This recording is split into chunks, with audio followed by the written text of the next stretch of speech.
और अब आज की बड़ी खबर पे करते हैं चर्चा। हमने ब्रेक से पहले और बुलेटिन के शुरुआती हिस्से में पाकिस्तान की स्थिति को लेकर आपको विस्तार से खबर दिखाई थी, वहां के सूरत हाल का जिक्र किया था। इसी से जुड़ा है आज का हमारा विशेष बेहाल पाकिस्तान, राजनीति में व्यस्त हुक्मरान, क्योंकि पाकिस्तान की हालत बहुत खराब है, लेकिन वहां के जो तमाम राजनेता हैं वो अपनी अपनी हिस्से की राजनीति में व्यस्त है। इस विषय पे बात करने के लिए दो बहुत ही खास मेहमान इस वक्त मेरे साथ मौजूद हैं। एम्बेसडर प्रभुदयाल जी, जो कि पूर्व वरिष्ठ राजनयिक है, सर बहुत स्वागत है हमारे साथ जुड़ने के लिए, वक्त निकालने के लिए। इसके अलावा दूसरे खास मेहमान डॉक्टर शालिनी चावला है, डिस्टिंग्विश फेलो है centre for air power studies की। मैम आपका भी बहुत बहुत स्वागत है। एम्बेसडर दयाल, सवाल पहला यही आपसे कि जो हालात पाकिस्तान के हैं, वहां के राजनीतिक स्थितियां कैसी हैं, वहां के आर्थिक बदहाली कैसी है, उस सबके बावजूद जो सियासतदान हैं, वहां के हुक्मरान हैं, वो अपने अपने हिस्से की राजनीति की रोटियां सेकने में लगे हुए हैं। आज भी तोशाखाना पूरे मामले को लेकर, इमरान की गिरफ्तारी को लेकर वही ड्रामा चल रहा है। जी, पाकिस्तान के हालात बहुत गंभीर हैं और ये वाकई में एक चिंता का विषय है। आर्थिक हालात तो बहुत खराब होते जा रहे हैं, बद से बदतर होते जा रहे हैं। कीमतें जो है जरूरी चीजों की आसमान छू रही हैं, चाहे वो पेट्रोल हो, चाहे सब्जी हो, फल हो, और इसके अलावा जो दवाइयां हैं ये लगभग खत्म से होते जा रही हैं और बहुत कमी झेलनी पड़ रही है वहां पाकिस्तानियों को इन सब चीजों की। अब खैबर पख्तूनख्वा प्रोविंस जो अफगानिस्तान से सटा हुआ है, वहां पर जो है टीटीपी तहरीक तालिबान पाकिस्तान ने जंग छेड़ी हुई है और पाकिस्तानी सरकार के लिए बहुत बड़ा संकट है।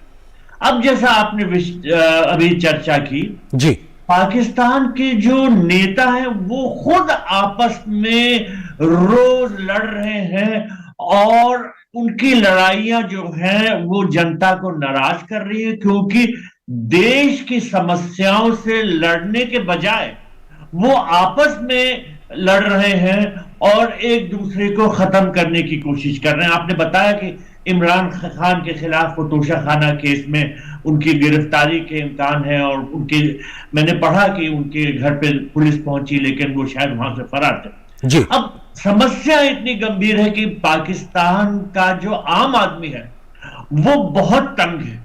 और मैंने हाल में एक वीडियो देखा एक आम आदमी का जो सड़क चलता है और एक टीवी चैनल उसका इंटरव्यू ले रहा है और उसने पाकिस्तान के जो नेता हैं इनकी बहुत निंदा की और उसने कहा कि ये बिल्कुल देश नहीं चला पा रहे हैं, आपस में लड़ रहे हैं, ना हमें शहबाज शरीफ चाहिए ना हमें इमरान खान चाहिए। उसने कहा हमें मोदी जी चाहिए, क्योंकि वो देखता है कि भारत में कितनी अच्छी तरह से सरकार चलाई जा रही है और आम आदमी को कोई दिक्कत नहीं हो रही है। और इसके विपरीत पाकिस्तान में जो आम आदमी है उसको कितनी दिक्कतें झेलनी पड़ रही हैं। बिल्कुल, वो अपने आप में सर्वविदित है और वो दिखाई पड़ रहा है। डॉक्टर शालिनी चावला जी, किस तरह से आप देखती हैं कि पाकिस्तान अब जा कहां रहा है, क्योंकि जो वहां के जो लोग हैं, वहां पे कुछ ऐसी तंजीमें भी हैं जो कहती हैं कि साहब एक हाथ में कुरान ले लीजिए, एक में परमाणु बम ले लीजिए, फिर चलते हैं दुनिया से बात करते हैं। इस प्रकार की सोच के साथ में पाकिस्तान जाएगा किधर और किस तरह से उसके हुक्मरान अगर आपस में उलझे रहेंगे तो तमाम लोग किस तरीके से पाकिस्तान को एक फेल स्टेट के तरीके से आगे बढ़ाने में एक मददगार साबित होते दिखाई पड़ेंगे। देखिए, इस समय पर पाकिस्तान का जो आर्थिक स्थिति हम देख रहे हैं, ये तो इस तरह का साइकिल हमने पहले भी देखा है, क्योंकि जो उनका फिस्कल मैनेजमेंट है, जो जिस तरह से वो आर्थिक स्थिति अपनी मैनेज करते हैं, उनके खर्चे अपने, उनकी जो इनकम है, फेडरल इनकम, उससे बहुत ज्यादा है, तो वो हमेशा से इस तरह के साइकिल में रहा है। लेकिन इस बार सिचुएशन बहुत गंभीर है और उसके साथ में ये राजनीतिक एक संकट भी आ गया है, जहां पर इमरान खान ने अपना पूरा मूवमेंट डाल दिया और वो जेल भरो तहरीक बोल रहे हैं, लोगों को कह रहे हैं जेल में आओ, मगर खुद जेल नहीं जाना चाहते। और साथ में ये जो एम्बेसडर साहब ने इसको हाईलाइट किया, टीटीपी तहरीक तालिबान पाकिस्तान का एक ये चैलेंज जो उनके बॉर्डर्स पे है, जहां पर 480 करीब अटैक आप बोले तो एक साल में हुए हैं, उन्होंने किए हैं इसको। तो ये तीनों संकट एक साथ आ गए हैं और ये एक चेन बन गई है वहां पर कि एक संकट जो है वो दूसरे को सेटल नहीं होने देता, तो वो मैनेजमेंट बहुत मुश्किल हो गया है। और इसमें इन सारे सिचुएशन के अंदर बहुत गंभीर बात यह है कि टेररिज्म है वहां पे और एक परमाणु बम भी है वहां पर, तो वो भी एक हमारे को दिमाग में रखना है। फेल्ड स्टेट तो मैं नहीं कहूंगी, क्योंकि फेल स्टेट तब होता है जब इंस्टीट्यूशंस फेल होती हैं। तो अभी इंस्टीट्यूशंस काम अपने सिचुएशन खराब है, लड़ाइयां हो रही हैं आपस में, एक दूसरे की गलतियां निकाल रहे हैं, बट इंस्टीट्यूशंस हैं अभी। तो वो इनस्टेबल में ही इंस्टेबिलिटी जो है, उसकी अस्थिरता जो बनी रहेगी, उसी सिचुएशन पे हम उसको देखेंगे। आर्थिक स्थिति में हमने देखा कि चाइना ने उनको रोल ओवर कर दिया उनका डेट 1.3 बिलियन का, जिसका मतलब है कि फ्रेश डेट नहीं दिया है, जो पुराना पाकिस्तानियों ने उनको वापस किया था वही डेट उन्होंने उनको लौटा दिया है। तो एक समय की उनको राहत मिल गई है। पर ये सिचुएशन जो अभी आप देख रहे हैं ये जल्दी सेटल होने वाली नहीं है, क्योंकि इसके बहुत आंसर्स नहीं है, क्योंकि इंस्टीट्यूशंस आपस में लड़ रही हैं। तो ये अस्थिरता अभी हमको देखने को मिलेगी कुछ समय तक। मुझे ये बहुत जल्दी सेटल होती नहीं नजर आती। बिल्कुल, और पड़ोस में अस्थिरता हो तो अपने आप में ये हम सबके लिए भी एक चिंता का विषय तो जाहिर सी बात लाजमी से बन ही जाता है। मिस्टर दयाल, क्योंकि जब ऐसे राजनीतिक दलों की लड़ाइयां होती हैं पाकिस्तान में, एक दूसरे पे गंभीर आरोप लगते हैं, कोशिशें ये होती हैं कि साहब कैसे एक दूसरे से आगे निकला जाए, तो ऐसे में सेना को, वहां पर आईएसआई को एक बार मौका मिल जाता है। क्या उस सब चीजों के लिहाज से भी बहुत सतर्क रहने की जरूरत है? उस नजरिए से आप कैसे देखते हैं इस पूरे हालात को? देखिए, पाकिस्तान का जो आम आदमी है, वहां की जो आवाम है, वो काफी समय से सेना को कुछ शक की नजर से देख रही, क्योंकि वो जानते हैं कि सेना जो है वो बहुत हद तक करप्शन के पीछे है।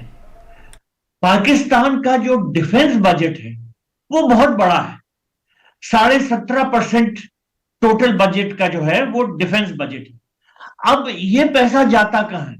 बहुत कुछ तो फौजियों जो टॉप जनरल्स हैं इनकी जेबों में जाता है, ये बात वहां मानी जाती है। इसके अलावा यही पैसे से टेररिज्म की फंडिंग होती है। कैसे? जैसे ये टेररिस्ट कैंप्स हैं वो सब आर्मी के बजट से चलते हैं। जो हथियार टेररिस्ट को दिए जाते हैं वो आर्मी खरीदती है, आर्मी के लिए होते हैं, लेकिन वो डाइवर्ट होते हैं टेररिज्म के लिए। तो पाकिस्तान की जो आर्थिक स्थिति इतनी खराब है, उसके पीछे जो कड़वा सत्य है वो ये है कि पैसा डाइवर्ट होता है टेररिज्म फाइनेंसिंग के लिए, न कि आवाम की जो जरूरतों के लिए वो पैसा इस्तेमाल हो। पाकिस्तान की सरकार की सोच ही गलत रही है, और अब ये बात जो है उनकी जनता में बहुत गुस्सा पैदा कर रही है। हाँ, ये जरूर है कि पाकिस्तान में कभी भी संकट बढ़ता है तो आर्मी टेक ओवर की पॉसिबिलिटी बहुत रहती है। इस समय भी ये पॉसिबिलिटी है, क्योंकि आर्मी हमेशा ये दिखाने की कोशिश करती है कि हम ही जो है वो देश को स्थिर रख सकते हैं। तो मेरा मानना वही है जो शालिनी जी ने कहा अभी, कि पाकिस्तान की जो हालात है अभी थोड़े बहुत हो सकता है कि जैसे चीन ने अपनी डेट रोल ओवर कर दिया वगैरह, लेकिन ये आसानी से संभलेंगे नहीं। और 2023 में हम देखेंगे कि पाकिस्तान की जो ये दिक्कतें हैं ये बढ़ जी। डॉक्टर शालिनी, किस तरह से आप देखते हैं, क्योंकि पैसे का जो पहले भी दुरुपयोग की बात लगातार पाकिस्तान में सामने आती रही है, चाहे वो सेना के माध्यम से हो, वहां के पॉलिटिशियंस के माध्यम से हो, और अभी भी जो कर्ज चाहे आईएमएफ से मिल रहा हो या किसी मुल्कों के माध्यम से मिल रहा हो वो सही दिशा में जाए, इसको लेकर भी गंभीर सवाल है, क्योंकि आतंकी पनाहगाह रहा है, ऐसी तंजीमों को पोषण देता रहा है पाकिस्तान, जिनको लेकर दुनिया के मंच पर वो एक तरीके से जलील होता रहा है। बावजूद उसके वो सारी चीजें रुकती क्या दिखाई पड़ रही है यहां से आपको? देखिए, एक बहुत ही आपने अहम मुद्दा एक उठाया है, एंड आई एम थैंकफुल कि आपने क्वेश्चन उठाया, क्योंकि आज तक ये स्थितियां हमने पाकिस्तान में किसी ना किसी तरीके में ये हमने संकट देखे हैं, पर हुआ है आज तक। ये कहते हैं ना अंग्रेजी में कि it is a state too dangerous to fail, क्योंकि वो एक परमाणु शक्ति देश, परमाणु देश है, और उसको दुनिया जो है वो नहीं अफोर्ड कर सकती कि वो फेल हो जाए। तो वो अपनी एक जो उसकी जियोपॉलिटिकल लोकेशन है और उसके जो न्यूक्लियर कैपेबिलिटी है, उसको लेकर के उसने वो हमेशा से एक नैरेटिव बनाया कि भाई मुझे आपको संभालना ही पड़ेगा। लेकिन अब ये एक हमने नजरिए को चेंज होता हुआ देखा। जो बात आपने कही कि एक ये आईएमएफ के अंदर हमने बार बार उनकी शर्तों में ये बात देखी कि भाई पैसा को वो अश्योरेंस चाहते हैं कि पहले आप कंडीशंस माने, शर्तें माने, और उसमें कुछ शर्तें जो है वो इसी तरफ नजर दिखाती हैं कि भाई सब्सिडीज, जो रिपोर्ट आई है यूएनडीपी की, वो कहती है कि इनकी सब्सिडीज का 48% सब्सिडीज जो है वो इनके इलीट क्लास को जाती रही है। तो वो सारी चीजों का चेंज होना बहुत जरूरी है। और आईएमएफ की दूसरी बड़ी इंपॉर्टेंट शर्त है कि भाई आपके जितने डोनर्स हैं आप उनसे ये लिखवा करके लाएंगे कि ये पैसा जो है वो अपना आपका लोन जो है उसको पोस्टपोन करके आपसे पैसा मांगेंगे, क्योंकि वो बहुत इसको एहतियात देना चाहते हैं कि भाई आप हमसे पैसा लेके आप चीनियों को नहीं दोगे। तो ये इन सब चीजों का ही बहुत ज्यादा हम देख रहे हैं कि इस समय स्ट्रिक्ट मॉनिटरिंग हो रही है आईएमएफ की तरफ से और कोशिश की जा रही है। लेकिन करप्शन तो बहुत इनग्रेन्ड है, क्योंकि उस कंट्री की, देश की प्राथमिकताएं बहुत फर्क है। आज जो बहुत अच्छी बात एम्बेसडर साहब ने जो उठाई कि जो एक आम आदमी के मन में आ रही है, डिफरेंस क्या है दोनों कंट्रीज में कि भारत ने प्राथमिकता दी अपने आदमियों को और पाकिस्तान ने प्राथमिकता दी कश्मीर को लेने में, फौज को बढ़ाने में। तो उसकी प्राथमिकताएं अलग थी, जिसकी वजह से जो लार्ज सेक्शन आपका जो नेशनल रिसोर्सेज है वो सारा फौज की तरफ लगा रहा और वो कभी नहीं घटा। बिल्कुल, वो प्राथमिकताओं की वजह से बिल्कुल, और वो शायद एक दिखाई भी पड़ता है कि आपने क्या हासिल किया और क्या आपने हासिल नहीं कर पाए। वक्त लगभग खत्म हो रहा है। एम्बेसडर दयाल, एक फाइनल कमेंट छोटा सा आपसे चाहेंगे, किस तरह से आप देखते हैं, क्योंकि आपने शुरुआत में कहा कि पाकिस्तान का एक आम आदमी चाहता है कि साहब हिंदुस्तान के प्रधानमंत्री की तरह प्रधानमंत्री मोदी हमें भी मिल जाए और हमारे मुल्क की भी तरक्की कम से कम सुनिश्चित हो सके। ऐसे हालात बनने के बाद में अब यहां से आगे का रास्ता आप कैसे देखते हैं? छोटा सा जवाब। देखिए, मेरे विचार में पाकिस्तान की जो ओवरऑल पॉलिसी है, खासतौर पे इंडिया के प्रति, उसमें कोई बदलाव हम नहीं देख पाएंगे, क्योंकि वो इस बात पे डटे हुए हैं कि हम तो हिंदुस्तान को एक दुश्मन मुल्क की तरह मानते हैं।